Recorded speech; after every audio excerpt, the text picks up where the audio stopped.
สบายดีพี่น้อง สบายดียามเช้าสบายดีเปิดสุขุสุคนเนาะกีฬาพ้นที่ตกเมื่อคืนนี่สุดท้ายพายุเปลี่ยนมันขึ้นเวียงพี่น้องพายุขึ้นเวียงถือว่ารอดไปโอ้โหดอะไรได้เมื่อคืนนี่ลมพี่น้องเอ้ยคิดว่ามาดังเฮาพอแห้งขนาดบ่มายังลมสำนี้บาดนี้พ่อไปเบิ่งข่าวแล้วเบิ่งกันวิดีโออยู่แนนแถว Facebook ไปแหละป้าถล่มโหดอะไรผัดจนหมุนเบิดอยู่ทางบทรักเวทีคอนเสิร์ตกับหมุนเบิดวงหนุ่มแสงเดือนกับป้าทั้งเมื่อคืนนี่โหดขนาด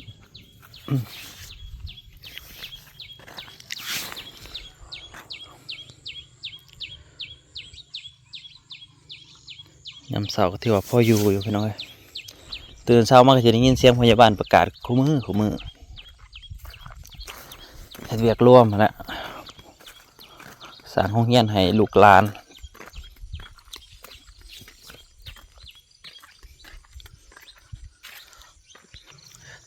สบายดียามเช้า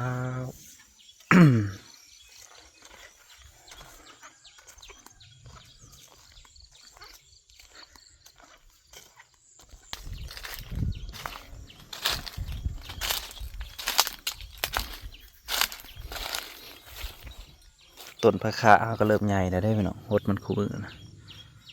เดิมสิมีกินได้ปีหน้านี่มีผักขากินอันนี้น้องใหม่เลี้ยงนอกน้องใหม่เลี้ยงนอกที่ปลูกไว้มันก็ติดเข้ามันอยู่ได้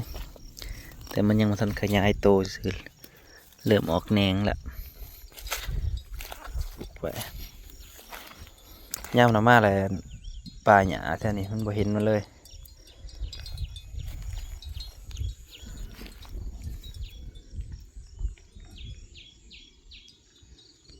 ตื่นมาจากไปใส่เบิดนิดสมอยน้องซาก็จะไปใส่กับเมทัลน้องซากับเมทัลบ่เห็นเลย ตัวน้องเนยบ่ได้มานอนน้ำคืนนี่มีแต่นัซา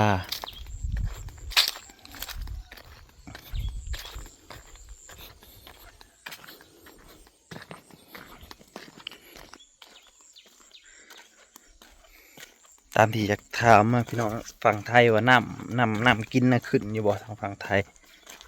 น้ำกินสตุกกัน20 ลิตรเป็นขายกันเท่าไรอยู่ไทยน้ำดื่มเอาแต่ก่อนขายกันเดี๋ยว16 บาทตอนนี้ขึ้น18แล้วนี่คือหอดเช้าอยู่เบิ่งมันก็แพงแล้วเนาะน้ำมันขึ้นยังก็ขึ้น น้ำมันขึ้นยังก็ขึ้นเบิดเลยพี่อยู่พี่เนาะทำไงจิกเหล้าอีกบ่ไก่เห็ดเจาะอย่างไรไก่กันเจาะกินเขาเนาะนัว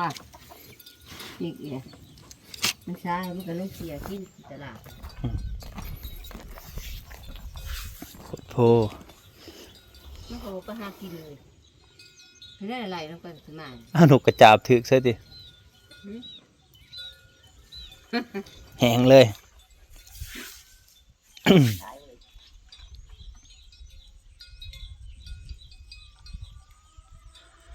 ใส่ขี้งัวและจิกเหล่าเบิ่งมักซิดาปีนี้ต้นจากฮักไปแล้วพี่น้อยมึงดูปอต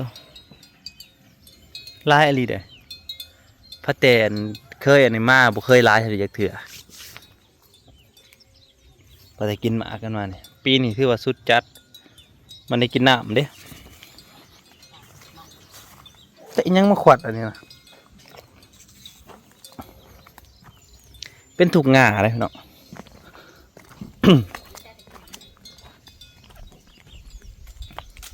แน่งหน่อไม้ผู้ใดอันอยากได้ก็จองมาเด้อก่อนสิเบิดแล้วดูขายเบิดแล้วนออันนี้นอพิเศษ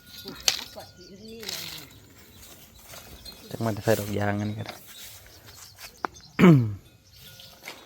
มีหน่อมีหยังหน่อก็หลายหน่ออยู่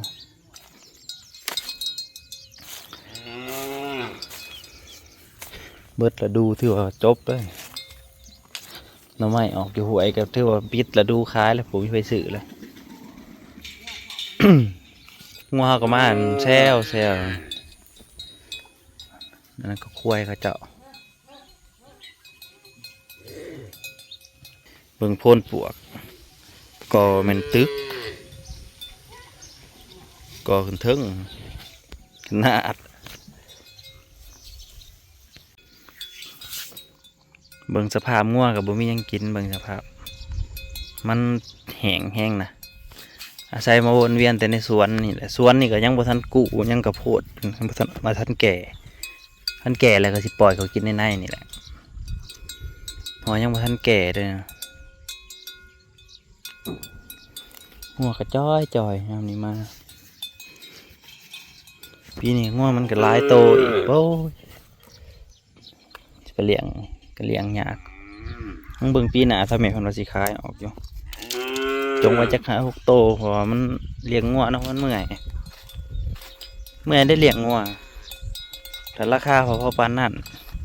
ขายเบิดคอกไม่ใช่ได้เห็นเท่าได้โตเท่านี้ได้ฮอดโตละ5-6,000เลยบ่งัวใหญ่ซำเนี่ยได้โตละ5,000ก็ยังดี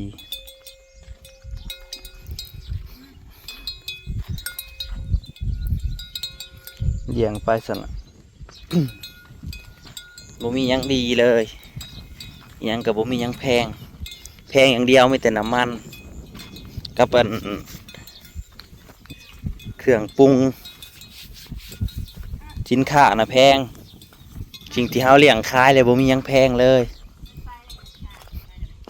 อันถือ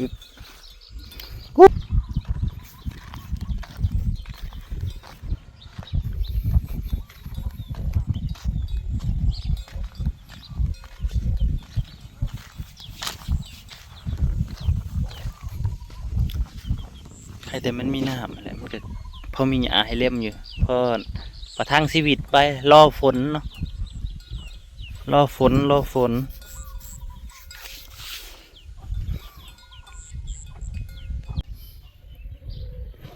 ไปอีกหน่อยให้ก็ออกมาไปอีกหน่อยตื่นแล้วต้องลงเสียงเล่งแล้วเพิ่นตื่นใหม่เด้ต้องลงเสียงเล่งแล้ว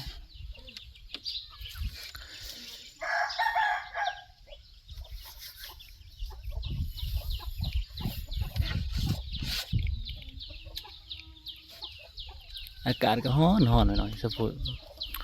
ขนาดย่ามมันเช้ายังแบบว่ายังรู้สึกว่าเริ่มมีร้อนแล้วจนสวยนะว่าจังว่า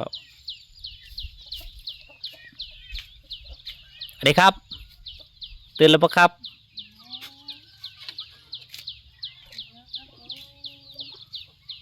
มาเลย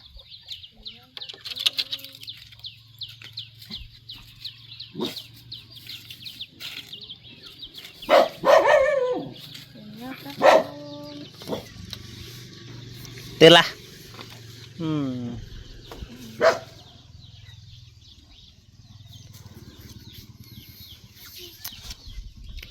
ก็ยังโชคดีอยู่ที่ว่าพายุลมบ่ได้มาหาเฮาคืนนี่พี่น้องแต่ว่าตามเพิ่นเตือนนะว่าสิเข้าสวรรค์แต่ว่ามาฮอดแล้วมันขึ้นเวียงหมุนเบิดอีกคืนลมแห้งหน่อยไปใส่มาพี่ออกกำลังกายแต่เช้าแต่บ่ย่างเลาะอยู่เดี๋ยวแต่นัดซ่าหน่อยนั่งทดสวนให้แล้วก็มานั่งเล่นวันนี้เป็นวันอาทิตย์เนาะวันอาทิตย์บ่ได้ไปเรียนอยู่กันแบบนี้แหละพี่น้อยบ่ได้อีกยังมากมาย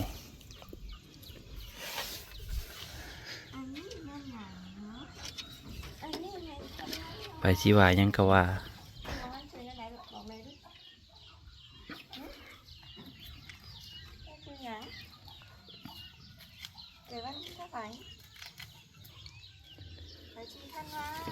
ตอนนี้กำลังขึ้นต้นไม้กำลังเคี้ยวใบอ่อนพี่น้องเอ้ยดูนี่เคี้ยวใบอ่อนนี่เนาะ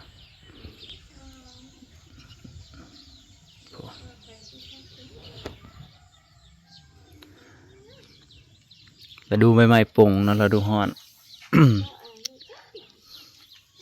นี่นะทีมงานเผาเมื่อคืนนี่จังเห่ายังทั้งเห่าทั้งฮ้อนโอ้ยเห่ายังเมื่อคืนนี่นะเห่ายังไหลที่จะเอาสนั่น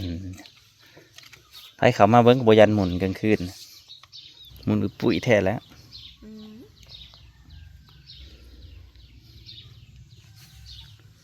สวัสดีครับปลาลุง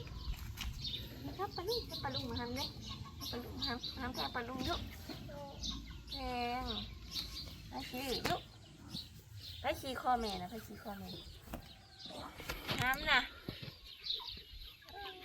ให้แกบอก พอกันใหม่อยู่หน่อยขอบคุณเวลาที่เข้ามารับชม